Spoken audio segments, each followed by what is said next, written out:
오늘 새벽에 말씀은 마태복음 25장 31절에서 46절 말씀입니다. 이 말씀은 우리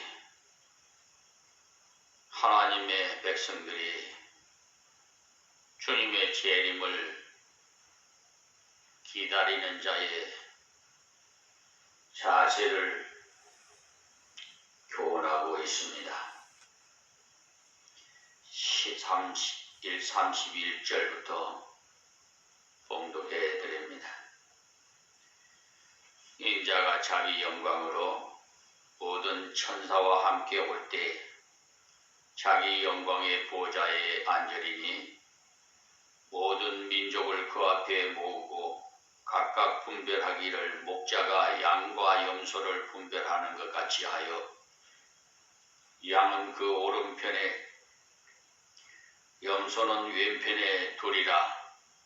그때 임금이 그 오른편에 있는 자들에게 이르시되 내 아버지께 복받을 자들이여 나와 창세로부터 너희를 위하여 예비된 나라를 상속하라. 내가 줄일 때 너희가 먹을 것을 주었고 목마를 때 마시게 하였고 나그네 되었을 때 영접하였고 벗었을 때 옷을 입혔고 병들었을 때 돌아보았고 옥에 갇혔을 때 와서 보았느니라. 이에 의인들이 대답하여 가로되 주여 우리가 어느 때 주의 줄이신 것을 보고 공개하였으며 목마르신 것을 보고 마시게 하였나이까? 어느 때 나그네 되신 것을 보고 영접하였으며 벗으신 것을 보고 옷 입혔나이까?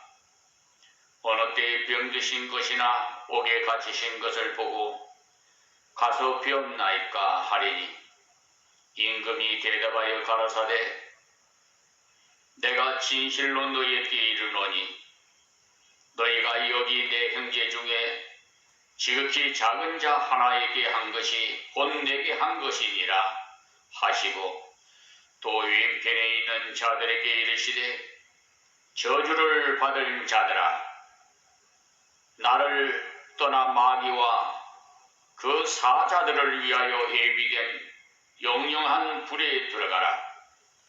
내가 줄일 때 너희가 먹을 것을 주지 아니하였고 목마를 때 마시게 하지 아니하였고 나그네 되었을 때 영접하지 아니하였고 벗었을 때에 옷 입히지 아니하였고 병들었을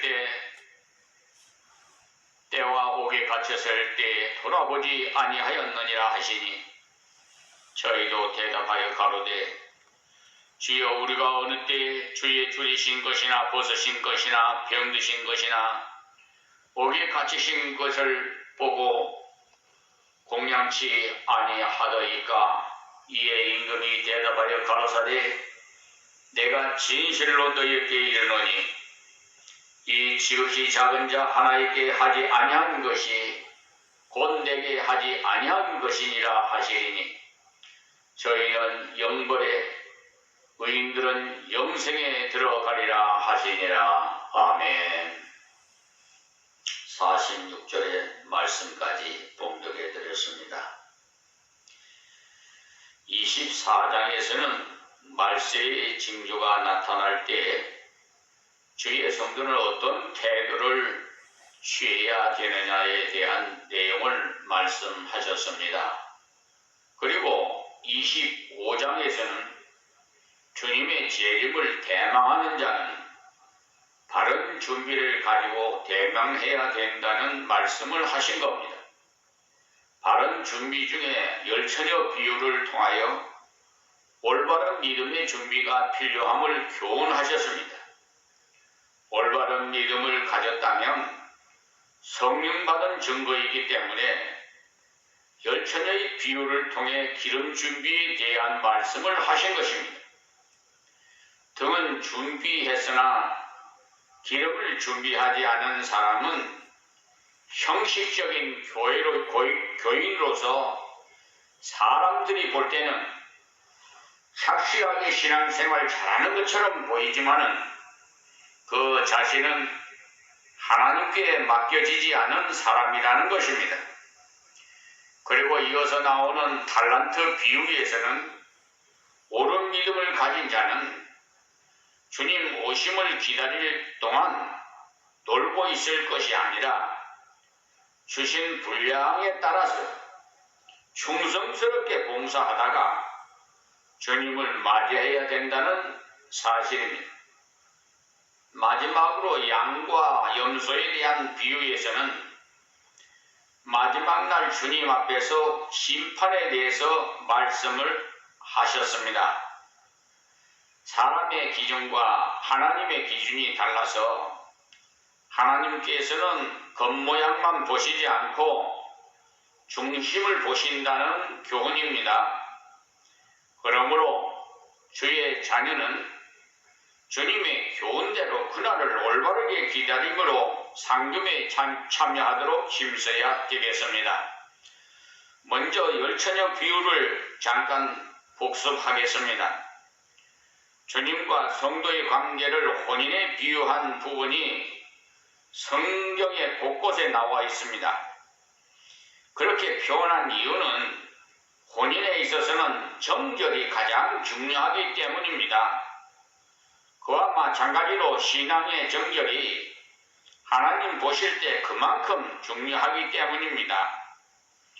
또 결혼이라는 것은 영원한 사귐에 들어가는 것을 보여주는 것이기 때문에 성도와 하나님과의 관계를 결혼에 비유하는 것이 합당한 것입니다. 교회마다 그 형편이 다 달라서 어떤 교회는 슬기로운 다섯 처녀처럼 형식과 믿음을 갖춘 교인의 프로테이지가 많을 것이고 어떤 교회는 등만 준비한 어리석은 처녀와 같은 교인이 더 많을 것입니다. 그래서 함부로 다 판단할 수는 없습니다. 말씀을 확실하게 믿는 성도나 형식적으로 열심히 교회 다니는 성도나 평소에는 잘 구별할 수가 없습니다. 그가 올바른 믿음을 가졌는지 아닌지는 환란에 와봐야 알지 평상시에는 모릅니다. 주님 오실 때가 가까우면 가까이 올수록 제약이 관영하며 교회도 대부분이 어두워집니다. 열처녀 모두 졸고 있었듯이 말입니다. 그러나 다섯 처녀는 기름을 준비하고 있었기 때문에 신랑이로다 나와 맞으라라고 했을 때 맞이할 수 있었습니다. 그러니 말세가 가까울수록 교회가 다 잠든 것 같은 현상이 일어난다는 사실입니다. 지금 약 1000여만 명의 기독교인을 가진 한국교회라고 자랑하면서 좋아하는데 그중 지혜로운 다섯 처녀와 같은 자가 얼만지 그것이 중요합니다. 소돔 고모라에서도 의인 10명이 필요했듯이 한국교회도 참 믿음 가진 자가 중요합니다. 마지막 날 주님이 오셔서 부르실 때 바르게 깨닫지 못한 자들은 마지막까지 인간을 의지하려고 하기 때문에 실패합니다. 어리석은 다섯 처녀가 옆에 있는 처녀들에게 기름을 나눠달라고 부탁했지만 실패했습니다. 마지막 날뿐만 아니라 지금도 사람을 의지하면 실패합니다. 그런데 어떤 사람은 고의로 사람 의지하도록 어린 성도를 인도합니다.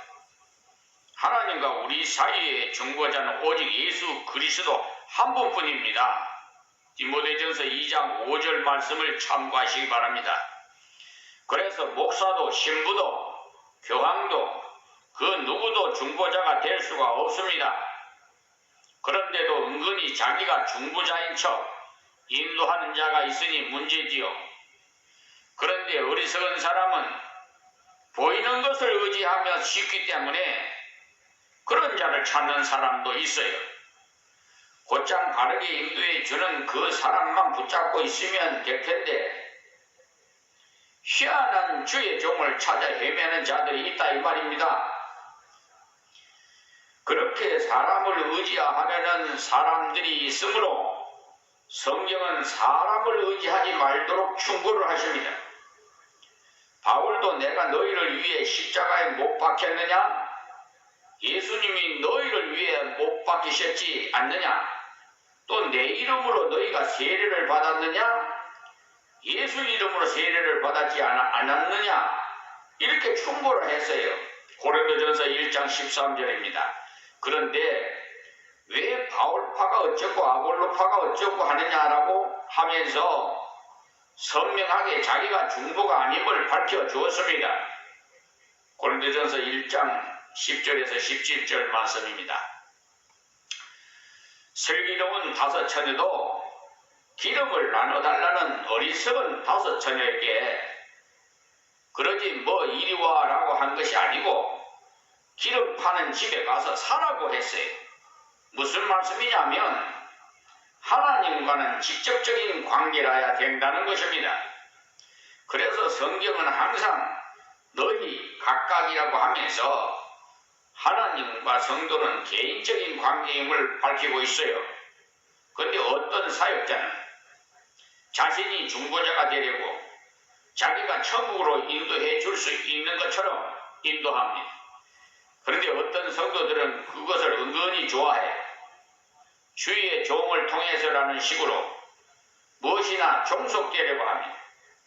회개도 스스로 하나님께 하면 될 텐데 주의 종 앞에서 하려는 그런 사람이 있어요. 그럴 필요가 전혀 없습니다. 차라리 죄 지은 사람 앞에 가서 사과를 해야 합니다.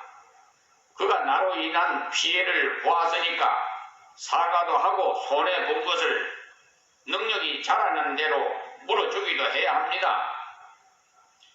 그렇다고 해서 직접 사람에게 사과를 안 한다고 해서 회개가 안 되는 것은 아니지요. 하나님께 진정으로 회개하면 용서함 차십니다. 그러나 자기는 쓸 것 다 쓰면서 빌린 돈을 떼먹는다면 진정으로 회개했다고 볼 수 없습니다. 진정으로 회개했다면 자기 쓸 것 못 쓰더라도 빌린 것부터 갚아야 하지 않겠습니까? 또 형편이 어렵다면 차차 벌어서라도 갚아야 합니다. 어떤 사람은 빌린 돈 갚을 생각은 전혀 안 하고 자기 할 것은 다 하는 사람이 있는데 예수 믿는 사람의 양심으로는 있을 수 없는 행동인 것입니다. 회개할 때는 하나님 앞에서 할 것이지 사람 앞에 가서 비밀스러운 것을 회개할 목적으로라도 이야기하다 보면은 소문만 나기 쉬우니까 그럴 필요가 전혀 없습니다. 우리와 하나님 사이의 중보자는 오직 예수님 뿐이시기 때문에 그 어떤 사람도 중보자가 될 수가 없습니다. 그런데 말세가 가까울수록 자기가 중보자이냐 자기에게로 와서 되도록 유도하는 거짓된 사람이 일어납니다. 여러분 주위에도 그런 사람이 있다면 한물간 사람으로 보시면 돼요. 그러나 바르게 깨닫는 사람은 주님과의 관계는 직접적이요 개인적인 것을 알므로써 직접 주님께 나갈 뿐 아니라 자기를 의지하려는 자에게도 주님만 의지하도록 충고해 줘야 합니다. 슬기로운 다섯 처녀가 기름을 나눠달라는 다섯 처녀에게 파는 자에게 가서 직접 사라고 충고했듯이 주님께 직접 의지하도록 충고해 줘야 합니다. 성경에 포도주와 젖을 사되 돈 없이 값 없이 사라는 말씀이 이사야 55장 1절에 기록되어 있습니다. 사라고 하시면서 돈 없이 사고 값 없이 사라 하시니까 희한한 말씀 아닙니까? 무슨 말씀이냐? 믿기만 하면 된다 이 말씀입니다. 그러나 그것은 공짜라고 헐한 것이 아니라 귀하다는 것입니다. 사람들은 돈 주고 산 거는 귀하게 여겨. 그래서 포도주와 젖을 사라는 용어를 쓰셨어요. 또 슬기로운 5처녀는 기름을 준비했기 때문에 졸다가도 잔치집에 무사히 들어갈 수 있었듯이 성령으로 거듭나서 바른 믿음을 가진 사람은 자고 있든지 일하고 있든지 언제 주님이 오셔도 상관없이 맞이할 수가 있으니까 염려할 것 없습니다. 누가복음 19장 11절부터 보시면 너희가 이 말씀을 듣고 있을 때 비유를 더하여 말씀하시니 이는 자기가 예루살렘에 가까이 오셨고 저희는 하나님의 나라가 당장에 나타날 줄로 생각함이러라. 가라사대 어떤 귀인이 왕위를 받아가지고 오려고 먼 나라로 갈 때 그 정열을 불러 은 10문안을 주며 이르되 내가 돌아오기까지 장사하라 하니라 하고 하셨습니다. 여기서 문화로 비유를 하셨는데 예수님께서 이런 비유를 한 번만 하신 것이 아니고 이런 방향으로 저런 방향으로 여러 곳에서 하셨어요. 그래서 누가는 문화 비유를 선택해서 기록했고 마태는 달란트 비유를 선택해서 썼기 때문에 서로 보충이 되는 것입니다. 문화 비유나 달란트 비유를 하신 것은 내일 주님이 오시더라도 오늘 우리의 맡은 사명을 감당해야 된다는 교훈을 주시기 위한 것입니다. 그때 재림에 대한 주님의 말씀을 들은 사람들 생각에 그렇다면 주님만 따라다니면 되겠구나 그런 생각을 품은 사람이 있었어요. 지금도 어떤 사람은 지금은 말세지 말인데 언제 사업하고 결혼을 하겠나 산에 들어가서 기도하든지 전도하든지 해야 하지라고 하는 사람들이 있어요. 그러나 성도는 주님 오실 때까지 정상적인 사회생활을 하면서 기다려야 합니다. 그래야 실질적인 전도를 할 수가 있습니다. 정상적인 생활은 안 하고 전도한답시고 다니면서 안 믿는 사람이 보고 저 사람처럼 될까봐 예수 못 믿겠다라고 하는 사람들 많이 생겨요. 집안 사람은 던져놓고 아이가 학교에서 돌아오든지 말든지 뒷전으로 밀어놓고 전도한다고 돌아다녀 보십시오. 안 믿는 사람도 그런 사람 보고 걱정합니다. 그런데 그런 사람들이 가끔 우리 주위에 있으니 문제입니다. 성경적인 신앙이 아닌 광신적인 사람들 때문에 복음의 문이 많이 닫혀진다는 사실을 알아야 됩니다. 달란트 비유로 그래서 하신 것이므로 성도는 비유를 하신 의도를 잘 깨닫고 순종해야 합니다. 그래서 10처녀 비유에 이어서 달란트 비유를 하신 겁니다. 깨어있으라 너희는 그날과 그 시를 알지 못하느니라고 하시니까 그렇다면 기도만 하고 있어야 되는가 봐. 교회 가서 엎드려 있어야 되는가 봐. 할까 싶어서 그것이 아니라 각자의 맡은 사명을 감당하면서 살아야 된다 해서 달란트 비유를 이어서 하신 겁니다. 주님의 승천 후 재림까지는 상당한 기간이 있을 것을 말씀하셨는데 그동안에 주님의 자녀들은 주님께 받은 은사대로 최선을 다해 충성하면서 기다려야 상금이 있습니다. 5달란트를 받았든지 2달란트를 받았든지 남의 것과 비교하지 말고 내가 받은 것을 잘 감당해야 됩니다. 남의 것과 비교하기 시작하면 원망이 나오고 불평이 나오기 때문에 그런 사람은 직장 생활을 원만하게 못할 뿐만 아니라 오래 머물지도 못해서 뛰쳐나오게 됩니다. 왜냐? 들어가서 살펴보니까 자기보다 못한 사람이 더 잘 돼 있는 것처럼 보이기 때문에 제 친구 중에 한 사람이 예수 믿는 사람인데도 허욕에 사로잡혀서 아무개는 금은방을 하는데 한 달 수입이 얼마나 하던데 아무개는 어느 큰 회사의 사장이고 그런 식으로 부러워 견디지를 못합니다. 그런 사람은 자기의 부모의 재산 때문에 그 나이에 재벌인 줄 모르고 자기와 계속 비교를 하니까 도무지 평강이 있을 수가 없습니다. 결국은 정신이 온전하지 못해서 지금까지 폐인으로 살아가고 있어요. 우리는 5달란트를 받았든지 2달란트를 받았든지 재능대로 주셨으니까 최선을 다하면 됩니다. 사람 생각에는 공부 잘하는 사람에게 더 많이 맡기시겠지 싶지만은 하나님께서는 종합적으로 보세요. 수학 잘한다고 많이 맡기는 것이 아니에요. 친절한 사람은 그 친절이 굉장한 재산입니다. 별다른 재주 없으나 친절하기 때문에 장사를 잘하는 사람도 있어요. 그러나 계산은 재빨리 잘하지만은 톡톡거리는 사람, 그런 사람에게는 물건 사러 가기 싫어요. 사실 어떤 의미로 보면 사회성이 굉장히 중요한 달란트입니다. 지금은 시대가 그래서인지 IQ가 얼마냐를 따져봅니다만은 머리가 빨리 돌아간다고 성공하는 것이 아니거든요. 너무 빨리 돌아가다가 제바람이 넘어가는 사람이 많아요. 그래서 재능대로 사셨다 해서 IQ가 얼만데 그런 관념을 갖지 말아요.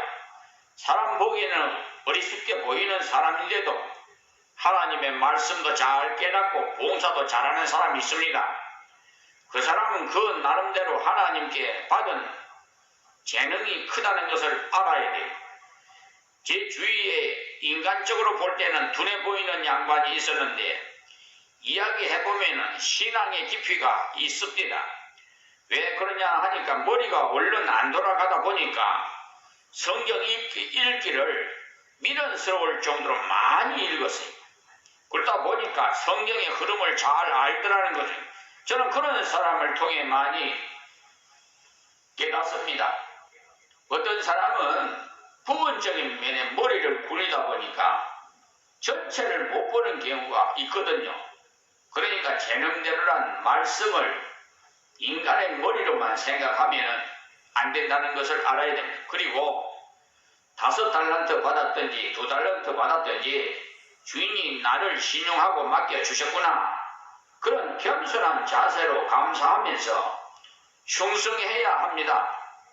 이 두 사람은 주인의 사랑과 주인의 진실을 알고 충성했습니다. 주인의 진실을 알았기 때문에 근신하면서 자기를 돌아보면서 최선을 다했고 또 주인의 사랑을 알았기 때문에 용기를 가지고 일했다는 사실입니다. 그런데 1달란트 받은 사람은 지켜야 된다라는 그 마음뿐이었다는 것을 알 수 있어요. 우리 신앙생활의 암적인 요소가 뭐냐? 신앙을 지키기만 하려는 생각이라는 사실이에요. 지켜야 돼 하면 가지고 있던 것도 잃어버리기 때문에 쉽습니다. 보존하려면 활용해야 합니다. 내게 주신 은사 따라서 수고도 하고 나눠주기도 해야 발전되는 것이 끌어안고만 있으면 되겠습니까? 귀한 것을 깨달았다면 나누어야 됩니다. 저는 그런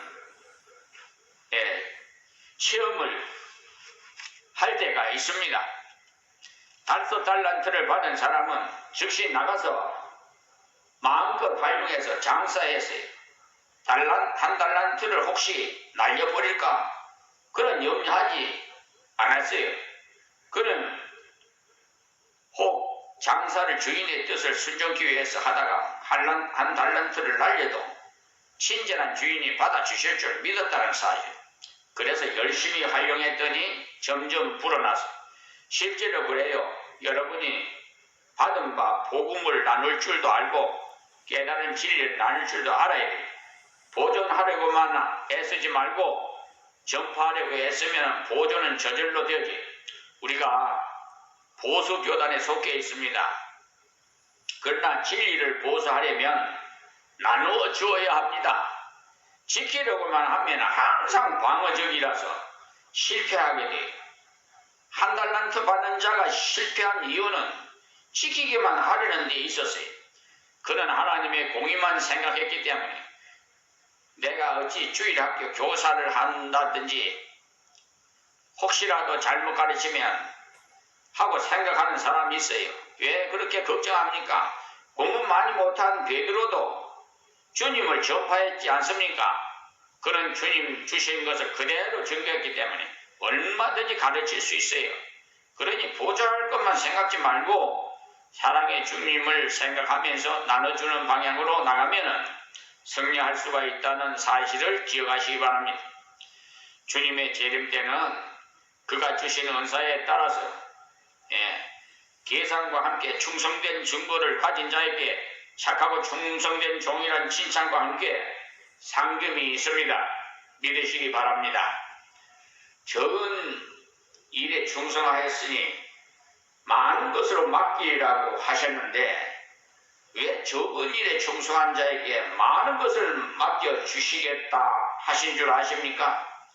일하는 원리가 같기 때문에 그렇기 때문에 면장의 직책을 진실되게 감당한 사람은 도지사를 맡겨도 성실히 일할 수 있습니다.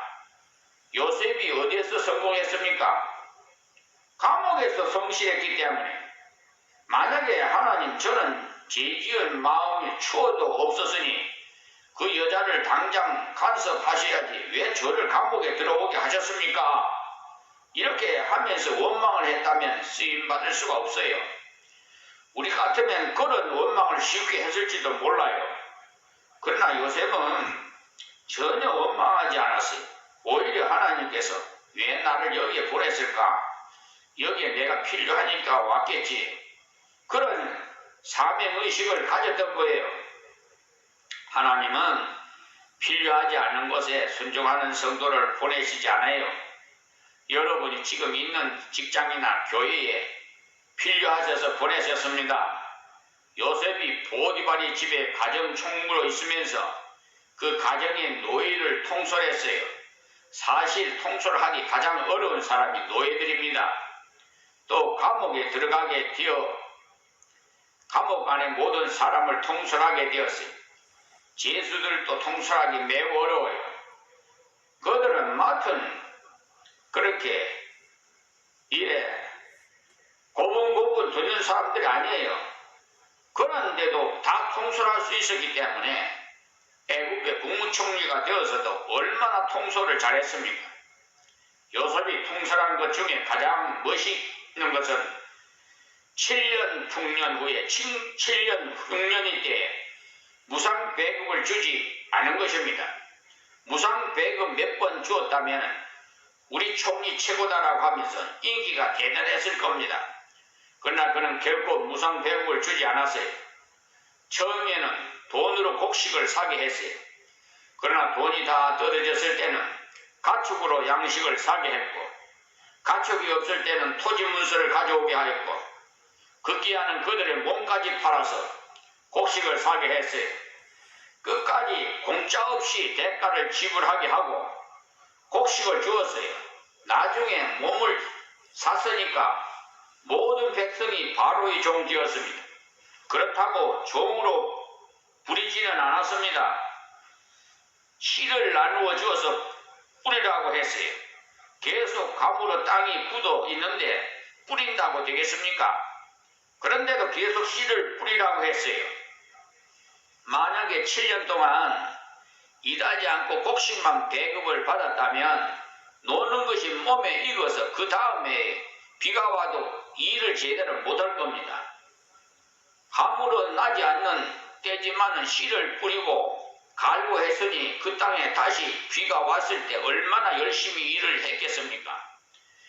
이렇게 노력해도 가무니까 아무 결과가 없는데 결과가 있는 때가 오면은 정말 열심히 일해보리라 이렇게 하면서 비 오기를 기다렸을 겁니다. 비가 왔을 때 얼마나 그들이 일을 잘했습니까?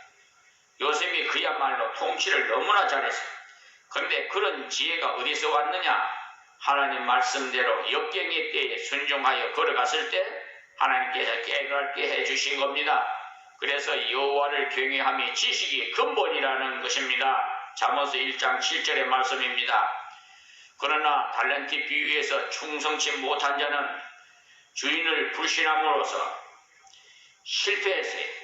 그는 자기의 게으름을 정당화하기 위해서 핑계를 대고 지금도 게으른 사람은요 내가 일해봐야 월급을 옳게 주나 이렇게 생각합니다. 그러나 월급이 적더라도 성도는 열심히 일해야 됩니다.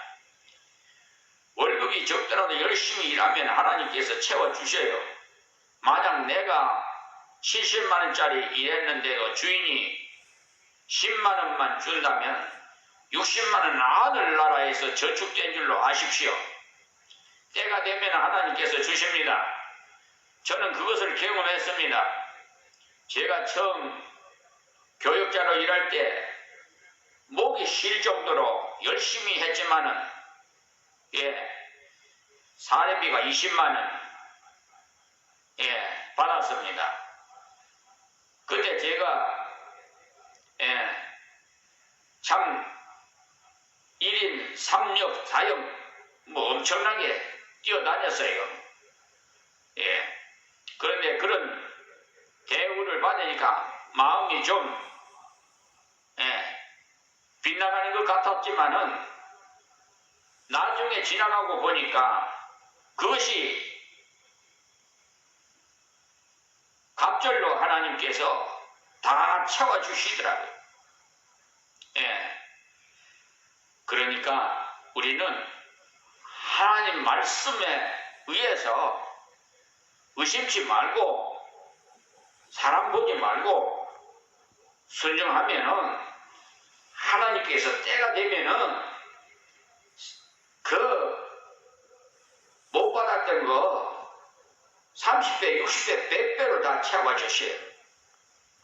믿으시기 바랍니다.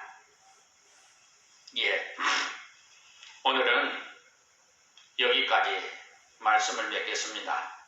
하나님 고맙습니다.